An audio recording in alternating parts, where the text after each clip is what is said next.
हामिद मीर साहब, जो अपोजिशन कह रही है इस्लामाबाद की तरफ मार्च करेंगे, मगर हुकूमत जो पहले गुस्से में और दबाव में नजर आती थी वो भी पूरे एतमाद नजर आ रही है। आपको लगता है हुकूमत इस वक्त खतरे से निकल चुकी है या खतरा मौजूद है?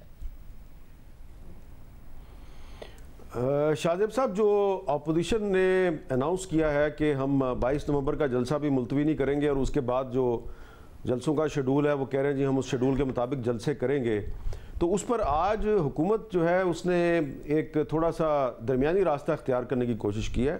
NCOC की तरफ से एक ख़त लिखा गया है स्पीकर कौमी असम्बली असद कैसर साहब को, और उनसे कहा गया है कि जो पार्लियामेंट की एक स्पेशल कमेटी है कोरोना वायरस को जो डील करती है, तो उस कमेटी का हंगामी इजलास बुलाया जाए और अपोजिशन की जो पार्टियां हैं उनसे रब्ता कायम करके उनको बताया जाए कि ये जो जलसा है आपका पेशावर में, इससे कोरोना मज़ीद फैल सकता है। लेकिन मेरा यही ख्याल है कि अपोजिशन जो है वो इस पर तवज्जो नहीं देगी, वो इस इजलास में नहीं आएगी। आज शायद खकान अब्बासी साहब ने भी यही कहा है, अभी मियाँ इफ्तिखार हुसैन साहब से बात हो रही थी, उन्होंने भी यही कहा कि हम किसी इजलास में नहीं आएंगे। अलबत्ता किसी ने हमारे से बात करनी है तो वो हमारे पास चल के आए, तो मुझे नहीं लगता कि इसका कोई फ़ायदा होगा। अलबत्ता अपोजिशन के जलसे को रोकने के लिए अगर हुकूमत ताकत का इस्तेमाल करती है तो फिर ज़्यादा हालात ख़राब हो सकते हैं। लेकिन फ़िलहाल यही लगता है कि हुकूमत 22 नवंबर का जलसा रोकने के लिए ताकत का इस्तेमाल नहीं करेगी, और अगर वो ताकत का इस्तेमाल नहीं करती तो इसका मतलब है कि कोरोना वायरस को रोकने के लिए जो हुकूमत ने जो हफाजती तदाबीर इख्तियार किए हैं या जितने भी ऐलानात किए हैं, तो उस पर कोई अमल दरामद नहीं होगा। तो इसके साथ ही साथ मुस्लिम लीग नून जो है वो भी अपने जलसे कर रही है और PDM के जलसे भी उसके साथ साथ चल रहे हैं। तो फ़िलहाल यही लगता है कि मौसम भी सख्त है, सर्दी भी बढ़ रही है, कोरोना वायरस का स्पाइक भी बढ़ रहा है, लेकिन अपोजिशन जो है वो लगती है कि पुरज़म है कि वो अपना शेड्यूल जो है उसको मुतासर नहीं करेगी और इस्लामाबाद का घेराव भी करेगी। तो इससे ये लगता है कि इस वक्त पाकिस्तान में इमरान खान और उनके सियासी मुखालफिन के दरमियान जो इस वक्त जो सियासत है वो सियासी लड़ाई नहीं है, वो एक ज़ाती लड़ाई बन गई है जिसमें अब किसी को अपनी जान की परवाह भी नहीं है। तो ये एक बड़ी अफसोसनाक बात है, ऐसी सियासत नहीं होनी चाहिए। वड़ाई साहब, 3 बड़े जलसे रह गए हैं, फिर इस्लामाबाद की तरफ मार्च का इशारा ज़रूर दे रही है अपोजिशन। फैसला अभी तक नहीं किया गया है, मगर इस्लामाबाद के मार्च हों, धरने हों, उससे माजी करीब में कोई हुकूमत गिरी नहीं है, चाहे वो मौलाना फजल रहमान साहब हों, ताहिरुल कादरी साहब हों, या फिर इमरान खान साहब के अपने धरने और मार्च हों इस्लामाबाद की तरफ। आपको लगता है कि अब ज़रा हुकूमत का पलड़ा भारी है क्योंकि हुकूमत पूरे एतमाद नज़र आ रही है, या ख़तरे में मौजूद है अभी भी हुकूमत? देखें, फ़िलहाल तो हुकूमत का एतमाद जो है वो जायज़ लगता है और वो ताकत में है, उसका मजबूत है हुकूमत। लेकिन मसला ये है कि फ़र्ज़ करें अगर वाकई इस्लामाबाद की तरफ लॉन्ग मार्च होता है तो फिर एक तसादम की सूरत हाल होगी और कशीदगी बढ़ जाएगी, लॉ एंड ऑर्डर ख़राब होगा, इंतज़ामी हथकंडे इस्तेमाल करने पड़ेंगे, खुली छूट देना मुश्किल हो जाएगा हुकूमत के लिए। और जब पकड़ धकड़ होगी, लाठी चार्ज होगा, आंसू गैस होगी, तो ना सिर्फ सियासत डिस्टर्ब होगी, मईशत भी डिस्टर्ब होगी। तो यूँ समझिए कि ये जो सारी सूरत हाल जा रही है ये बड़ी ख़तरनाक है, बड़ी इसके ऊपर तशवीश होनी चाहिए। और कोई ऐसा शख्स नहीं है जो ये 2 बढ़ते हुए जो फरीक हैं जिनको कोई रोक नहीं रहा, ना हुकूमत जो है उसके इक़दामात को कोई रोक रहा है और ना अपोजिशन को कोई समझाने वाला है। तो सामने तसादम की तरफ बढ़ रहे हैं। कोई ऐसा तीसरा फरीक सामने आना चाहिए जो इनको दोनों को समझाए बुझाए, मुज़ाकरात की मेज़ पर लाए और ऐसा रास्ता निकाले जो पार्लियामेंट से होकर निकले। यानी कि वड़ाई साहब, आपको लग रहा है कि अभी भी तसादुम हो सकता है जो कि मुल्क के लिए ज़ाहिर है बहुत बुरा होगा, अदम इस्तेहकाम होगा, अभी भी उसी तरफ बढ़ रहे हैं? ऐसा नहीं है कि तसादुम का ख़तरा कम हुआ है, मौसम है, कोरोना है, जलसे सिर्फ 3 रह गए हैं? नहीं, देखें, जब लॉन्ग मार्च होगा तो आप देखें ना, तहरीक लबैक का लॉन्ग मार्च देखें तो अगर पीपल्स पार्टी, नून लीग ये सारे लॉन्ग मार्च पे चले जाते हैं तो आप देखें कि किससे क्या अमन व अमान की सूरत हाल होगी, कितने लोग आ जाएंगे। अगर सैकड़ों लोग भी चले गए तो इस्लामाबाद में तो ऐसी गुंजाइश नहीं है कि सैकड़ों लोगों को भी अफोर्ड कर सके। लॉ एंड ऑर्डर का मसला पैदा हो जाता है, तो हमें इस सूरत हाल से बचना चाहिए।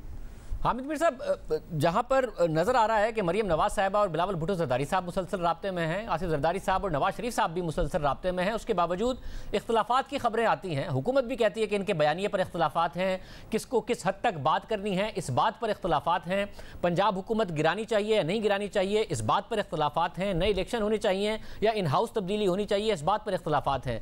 इन इख्तलाफात के बावजूद आपको लगता है, और क्या इख्तलाफात हैं और इनके बावजूद ये आगे बढ़कर मार्च की तरफ जा सकते हैं, हुकूमत गिराने की तरफ जा सकते हैं? देखिए, पीपल्स पार्टी और मुस्लिम लीग नून के जो इख्तलाफात हैं ये कोई राज नहीं है। ये दो बड़ी पार्टियां हैं, दोनों अपोजिशन में हैं, माजी में एक दूसरे के मद्दे मुकाबल सियासत करती रही हैं। अभी गिलगित बल्तिस्तान के इंतखाबात में इन्होंने अलग-अलग इलेक्शन लड़ा है, तो ये कोई सीक्रेट तो है नहीं है। तो पीडीएम जो है वो 11 मुख्तलिफ जमातों का इत्तेहाद है। तो इसी तरह ये जिस तरह इन पार्टियों में इख्तलाफात हैं, इसी तरह हुकूमत की जो कोलिशन है उसमें इख्तलाफात हैं। अब आप देखें काफ लीग और पीटीआई के दरमियान जो इख्तलाफात हैं वो सबके सामने हैं।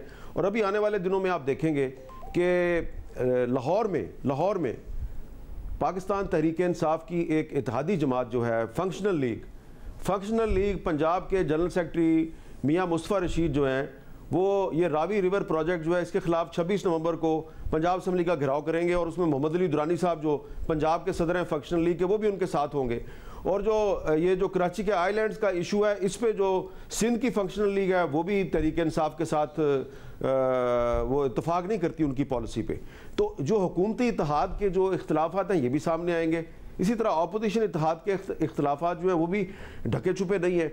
लेकिन जो असल बात है वो ये है कि क्या हुकूमत जो है वो इस वक्त इस काबिल है कि अगर अपोजिशन की 11 जमातें जो हैं वो इस्लामाबाद की तरफ यलगार करती हैं तो क्या वो उनको रोक पाएगी? हमने थोड़े दिन पहले देखा है कि मीडिया जो है उसने कुछ भी नहीं दिखाया, लेकिन इसके बावजूद जितने भी लोग थे, ये रावलपिंडी में, फैज़ाबाद चौक में, आप उनको 15,000 कह लें, 20,000 कह लें, 25,000 कह लें, जितने भी थे, मीडिया ने दिखाया तो नहीं उनको कोई भी। तो उनको तो पुलिस जो है वो नहीं रोक सकी और आखिरकार हुकूमत ने उनके साथ दोबारा एक तहरीरी मुआहदा किया और उस मुआहदे के बाद उनके जो गिरफ्तार लोग हैं उनको रहा भी कर दिया गया। तो अगर ये तहरीक लब्बैक जो है हुकूमत उसको नहीं रोक सकती और सैकड़ों नहीं हज़ारों शेल फायर किए आंसू गैस के, जिनके वहाँ पे ढेर लगे हुए थे, रबड़ की गोलियां फायर की गई, वो उनको नहीं रोक सके। तो अब अगर अपोजिशन जमातें इकट्ठी होकर आ जाती हैं और अगर उनके जो वर्कर हैं उनकी तादाद तहरीक लब्बैक के जुलूस से 3 गुना या 4 गुना ज़्यादा हो जाती है तो ये कैसे रोकेंगे उसको? तो इसलिए मैं ये समझता हूँ कि हुकूमत जो है वो इस वक्त एक ख्वाबों की दुनिया में रहती है और उसका ख्याल है कि सब ठीक है। जिस तरह हम गिलगित बल्तिस्तान का इलेक्शन जीत गए हैं, जिस तरह पहले हमारा हर काम खुद ब खुद हो जाता है, चेयरमैन सेनेट के खिलाफ तहरीक में एतमाद आती है तो वो नाकाम हो जाती है, तो सारे काम खुद ब खुद होते जाएंगे। लेकिन ये जो अगर इस्लामाबाद की तरफ यलगार होती है तो इसको रोकना मुश्किल होगा, क्योंकि ये सिर्फ हुकूमत के बस की बात नहीं होगी। इसमें फिर हुकूमत को बहुत से दूसरे लोगों को भी दरख्वास्त करनी पड़ेगी और वो लोग जो हैं वो अगर हुकूमत की दरख्वास्त पे आगे आएंगे तो फिर एक नया तनाज़ा खड़ा हो जाएगा। तो इसलिए मैं समझता हूँ कि हुकूमत इस वक्त अगर ये सोच रही है कि उसके लिए सब अच्छा है तो सब अच्छा नहीं है, और अगर अपोजिशन ये समझती है कि वो हुकूमत को निकाल देगी जनवरी तक, फरवरी तक निकाल देगी और सब ठीक हो जाएगा, तो वो भी ठीक नहीं है। अपोजिशन भी इस काबिल नहीं है कि वो हुकूमत को निकाल के हुकूमत संभाल सके। राय साहब, आपको लगता है कि हुकूमत अच्छे तरीके से निपटेगी अपोजिशन से? क्योंकि ज़ाहिर तहरीक लब्बैक के खिलाफ तो वो बयानिया नहीं रहा हुकूमत का, बल्कि तहरीक लब्बैक भी खादिम हुसैन रिजवी साहब मरहूम भी जब प्रोटेस्ट करते थे तो जो राय थी नून लीग के खिलाफ तहरीक इंसाफ की उससे मुख्तलिफ नहीं थी। आपको लगता है उसी तरीके से निपटा जाएगा या डिफरेंट अंदाज में निपटेगी हुकूमत? ज़ाहिर है जब पीडीएम का जलसा होगा तो वो तो मुखालिफ का जलसा होगा, उनके साथ मुफाहमत का रवैया हुकूमत अपना नहीं सकेगी और जब नहीं अपनाएगी तो इसीलिए कशीदगी और तसादम की तरफ हम जाएंगे। बहुत शुक्रिया।